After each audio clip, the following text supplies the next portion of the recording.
Hi guys, welcome to my channel. My name is Pusparas Giri. So today we're gonna talk about banks starting freezing people's bank accounts without notice.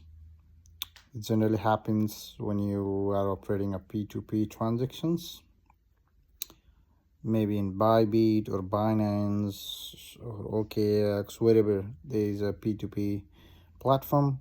You are tempted to go to a P2P platform because you don't have to pay extra fee. You don't have to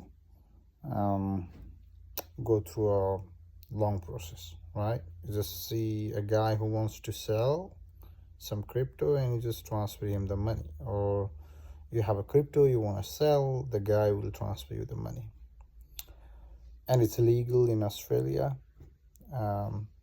That's why the platforms are there, right? But the main problem is when you do the transaction there, when you are sending a money out, there isn't a problem. But when someone is sending you a money and you are selling a crypto over there, then the problem is you don't know where that money has been through, right? What is the origin of the money? How did that guy get the money? We are not asking these details when you are receiving the money, right? The only thing you check is either the guy you are trading with has a verified KYC, all right, if that guy has a good trade history, and then if the name of the person who is making a payment matches the payment proof he or she sends. All right, so once you get the money in your bank account, you're gonna release the crypto you have. After that, that guy is coming no more, right? He might come later, but you don't have no connection with that guy. Now after a few days, when you have money in a bank account, you started spending the money, you send it to your new bank account, or you give it to your friends, or you pay the rent, or you buy the groceries, right? That money keeps on going on a flow. But the problem is, after a few days, the banks gives you a text or something, or an email saying your bank account has been you cannot access your bank account because of some unusual transactions, or they can also say suspicious transactions. They can also say irregular activities. Okay, so when this happens, then you are not able to open your banking app, you are not able to go to your online net banking platforms. You can sometimes see your balance, but they will make sure that you cannot even see your balance, and you cannot even log in into any kind of a banking platform. That's what they do. All right, then you will freak out. Where did my money went? I did nothing wrong. All right, then you start making a call to the bank, you start asking them. They will transfer the call to the fraud departments. Every banks have their own investigating departments with them. Then the fraud department will not give you even an inch of information to you. This has happened because this has happened to me, and I'm still processing what has happened, and I'm still waiting how does their investigation goes on. All right, then they start asking you some personal questions. They will start asking you about the deposit or the withdrawal that happen on your bank accounts. If you are doing a P2P transactions, you probably might have 40 or 50 transactions in a day that might have flagged your account. Now there are many reasons why the account may be frozen. One of the reasons is these P2P transactions. Somebody might have scammed someone money, and that money goes to someone else, and then that person comes to a platform, gives the money to you and gets some crypto. And then once the money comes to you, then the bank knows that the money has been traced to your account, and then now your account has been frozen, so they can do more investigation in this matter. So once it's frozen, the first thing you should do is give a call to your bank. Most probably they will not give you much more of information, but they're gonna ask you a lot of informations. Make sure you give all the informations. Make sure you do not hesitate. What was the money deposited for? Make sure you have all the proofs with you necessary to provide whenever they ask. In my case, I had done P2P transaction. I had been investing in a crypto for the last 4 years, and this was the time for me to withdraw the money. Right, so I went to P2P, started selling on a Binance. So I did about 50 or 60 transactions on that day. I knew bank was going to ask me if there is more deposit or withdrawal going on, but I was pretty sure that, yeah, I have a proof that I sold something and I got the money. But the problem here is banking system doesn't understand the crypto. Right, they don't know anything about crypto. Either they know and they wanna show you like they don't know. All right, so but the bank account may be frozen by either the bank to do the internal investigations, or they may be frozen by the cyber crime as well, or the taxation office. So there are different kind of a department that might have asked to frozen your bank account. And yes, seems like the bank has power to freeze your account whenever they like, if they feel even a bit of a unusual activities going on in your bank account. So one is P2P transactions. So someone's scam money came to your account, though you don't know, with you had no idea that was a scam money, but still it ended up into your bank accounts. And if you have paid someone, then their account are also going to get frozen. So the frozen happens to make sure that the bank do not have to go through more hassles, because if you keep on doing deposits and withdraw, the bank has to take a longer time to resolve the issue. So they will look from beginning to the end of the transactions, and they want to clear every transactions before they can unfreeze your account. There are seriousness of freezing the account. So there's because when banks freeze your account, they suspect you as a criminal, right? Somebody lost their money, somebody got scammed. That person obviously gonna tell the bank, or obviously gonna go to the cyber crime, saying, okay, this much of amount has been taken by somebody else. Now the bank gonna trace those money, and when the bank knows that that trace came to your bank account, then obviously you are in a trouble. Okay, so first thing what happens when the bank account is frozen is you get no information from the bank. If the bank is good enough, they will give you a few information about what is the trouble all about. Is it related to a single transaction? Is it related to a multiple transaction? Or is it related to the history of the transactions? Okay, so once you grab that information, sometimes you have to give a call 4 to 5 times to a bank, because in a single call they are not going to give you even a bit of information. So you have to give 4 or 5 calls and gather the information slowly. Somebody gives you a little bit of information, somebody gives you a little bit of information in the same department.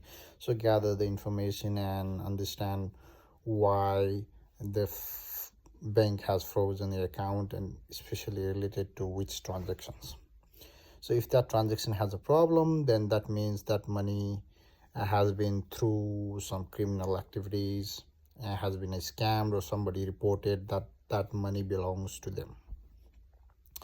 So the first thing to do is stay relaxed, gather your evidence. If you know which transaction is a problem, if it's related to P2P transactions, just go to Binance, go to their customer service, tell them I'm having problem, my bank has been frozen. Give them the order number of the person you dealt with when the order completed. Copy the order number, paste them the order number, they will give you a receipt. The receipt shows with whom you dealt and every details, like how much USDT you sold and how much money you get. People has been telling me, since there has been a legal trade between a person and you don't know that person, right, and then the money came to your account, it's actually not your fault, right? But the bank doesn't believe that, right? Or the cyber crime doesn't believe that. There's no one else to investigate. The scammer already took your USDT and ran away, right? The only one left is the victim and you, right? So if that person is a victim, then you are the criminal, right? That is what the basic thought of an investigator. So it's your duty to make sure you provide enough documentation when they are asking during their investigations. The bank will tell you the investigation should be over by 10 business days, but if they still find that the documents you have provided are not enough, then they're gonna take longer. Maybe a 1 month, 10 month, or a year, or more than a year, depends on what kind of complications it is. So the bank's gonna freeze it anyway. You can't do anything unless you go to a court and fight for your account. But that's not something people usually do. So just gonna let the investigations go on and give all the documents you need. So here there are two victims, the guy who lost the money and the guy who lost the crypto. Okay, so the middleman is already gone, and all the other innocent people that had to deal with that specific money are gonna be in trouble. So this is the situation. It's not, if you're watching this video and you're thinking, is it only me who's getting frozen? Then no, everybody is getting frozen. It's getting frozen from the point where the money has started flowing through the bank accounts to the point where the money has actually reached. So they're gonna froze it and do the diligence investigation from the beginning to the end. That's why they're gonna froze it, because they don't want more transaction going on through your accounts. Probably once the unfreezement happens, then they're probably gonna close your bank account and are gonna open a new one or give you a check of the remaining balance you had in that account. So, but the problem here is when you're doing a P2P, most of the banks don't want you to use their platform to do a P2P. I know it's very irritating, because if the P2P is that illegal, then why don't the government simply bans it, right? The easy way is to say people, okay, P2P is illegal, just ban it. Or why can't they force Binance to make it more secure? Nowadays what happening is anyone can get verified in a Binance and can scam you, right? When I created the account, I was having so tough time verifying my details, because it keeps on saying blurry, it keeps on saying, okay, look left, look right, look up, smile, and they reject 2-3 times for nonsense reasons. Then you get verified, right? But how come these scammers are getting verified on the platforms? Scammers are everywhere, right? Scam can happen every time, but when it's like 70% of the normal users, I'm not talking about the verified merchant, 70% of the normal users in Binance, they are getting their account frozen. If your account hasn't been frozen, the time will come when your account will be frozen again, because the scam fraudulent money is running into the market like a wild west. They can try to trace it, but until that frozen line of bank accounts are fully investigated and solved, they're gonna be a problem. You are not gonna get access to the money you had, even though you received $1 of a fraudulent money that you didn't know, and you had $1 million on the bank account. Bad luck that your $1 million is going to be frozen. So Australia do not have a specific rules. For one victims, they're gonna put other innocent peoples in torture. So I had my birthday yesterday, and my account has been frozen for a week. It's not only Westpac, I was frozen in INZ, and even the Wise froze my account, saying somebody says irregular activities, somebody says suspicious transactions. And I have been trying to contact the banks many times, telling them, say, if you are investigating, please investigate, but why don't you let me use other money and just put a hold on that specific money that that is on a dispute at the moment, all right? But obviously they're not gonna listen to you. So I'm gonna give you an update after what happens. So till now, I went to the branch, given them the two ID proof. So probably they're gonna ask your passport and a driving license. That's gonna solve your KYC again. They're probably gonna speak to you on the call with the fraud department team of that bank. They will explain you a little bit about what happened with which transactions, and then what course they are gonna do, how long it's gonna take. In my case, they told me 10 business days, but looking at the complications, I don't expect it to be open in 10 business days. So the another bank, ING, they have emailed me saying there is an irregular activities on the account. Now, the thing that I don't understand is how this bank wants to control our money. It's a sad reality that if you are putting money into the bank account, then that money is not yours. That is a bank's money. So there it seems like whenever I'm using the money from my bank, seems like that money is bank's money. They're just letting me doing it. For example, tomorrow if the bank wants to seize your all money, they can actually do it.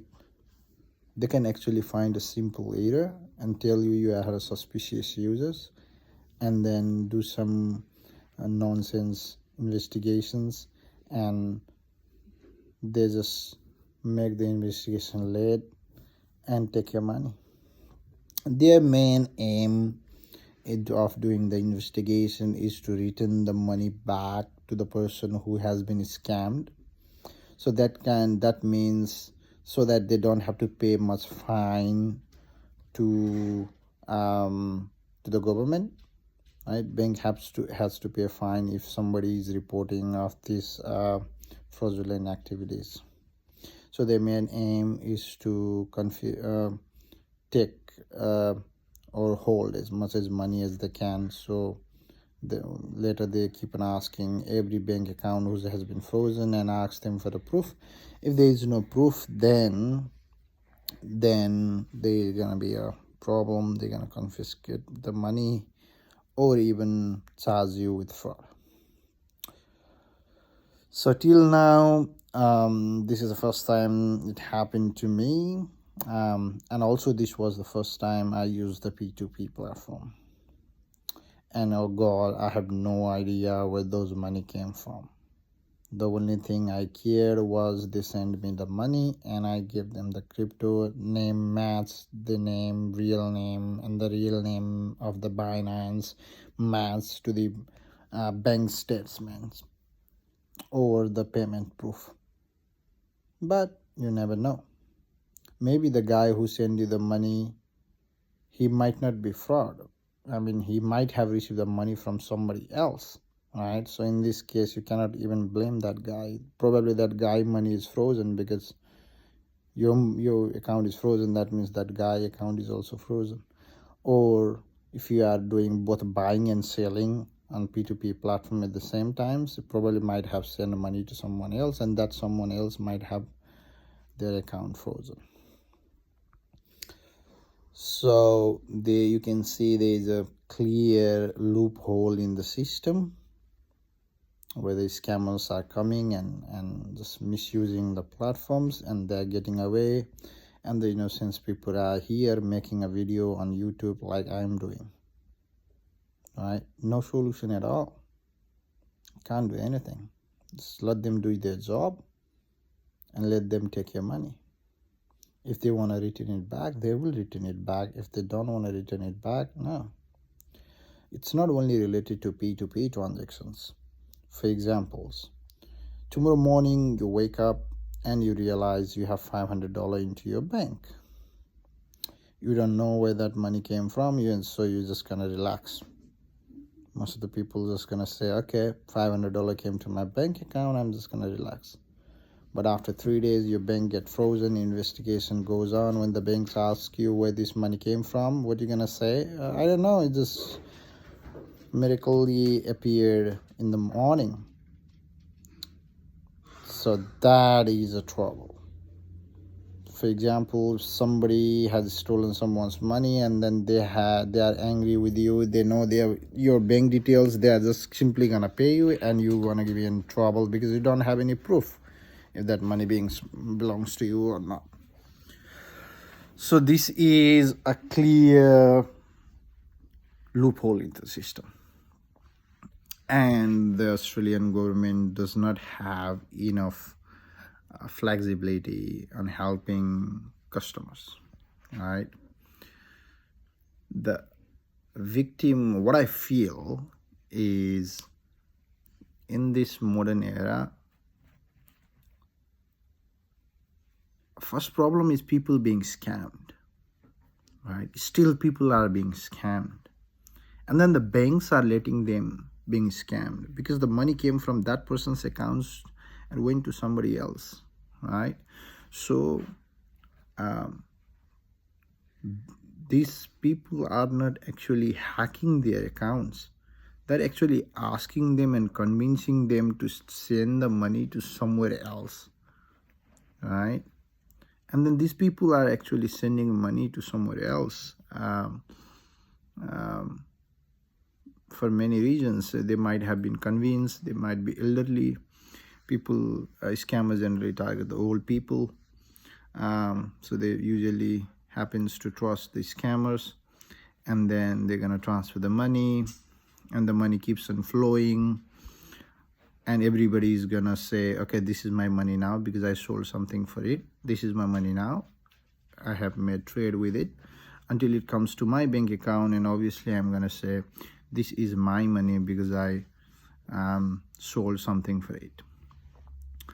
Now here the investigator has to keep on going from top to the bottom and figure out which bank account is the first bank account that received the money and why.